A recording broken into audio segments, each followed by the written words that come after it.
The 76ers are having a pretty damn good offseason. They just signed Caleb Martin, too. He took less money to come to the Sixers over the deal he was going to get with the Heat. A guy that can be a 3-and-D guy, a guy that almost won Eastern Conference Finals MVP over Jimmy Butler. He had 4 votes. Jimmy, I think, had 5. Averaged 19 points a game in the series against the Celtics. He's a Celtic killer. This is a guy that's proven he can do it in the playoffs. He's proven he could be a consistent 10 points per game in the regular season kind of guy. And he could start for you at the power forward position. You know, he's 6'5", but he has a wingspan that, you know, will allow him to play that 4 position or the 3. Versatile guy. He can shoot, 38% from the 3. All the guys that the 76ers have added can shoot, 38% from the 3-point line. So this is the most shooters that the 76ers have had around Joel Embiid. And I think they could still add more pieces. Dorian Finney-Smith, that's a guy they could add to maybe start at the 4 or come off the bench. That can shoot the 3 well, that can play defense well. A huge piece for the Mavs when they were going to the playoffs with Porzingis, Luka, Jalen Brunson. That could be a guy they could add.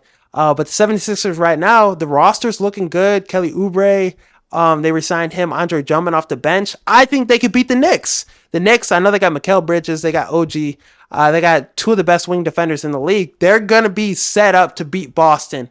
But against Philly, if those 2 teams meet in the playoffs, I'm taking Philly. If Joel Embiid's healthy, he averaged 33 points a game against the Knicks in that series, and he was off one leg. And he had his face was frozen damn near every second of the game.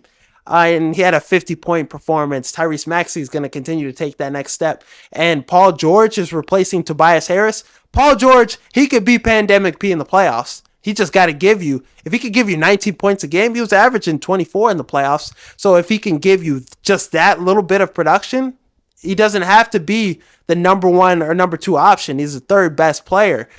So I think his production will be more consistent, not being that guy that has to take over the game consistently, because Maxey can do it or Embiid can do it. And, the Knicks just lost Isaiah Hartenstein.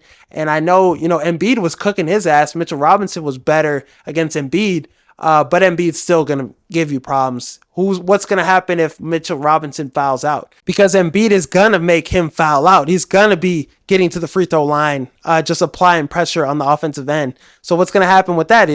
Precious he's going to be out there guarding Embiid. That's going to be barbecue chicken. So the 76ers, they have the better players. So the 76ers in that series would have 3 of the 4 best players in that series. I think, Paul George, Tyrese Maxey, Embiid. I think Embiid would be the best player in that series. I'm taking him over Brunson. Then Paul George, Maxey, I'm taking them over Mikal Bridges and Julius Randle.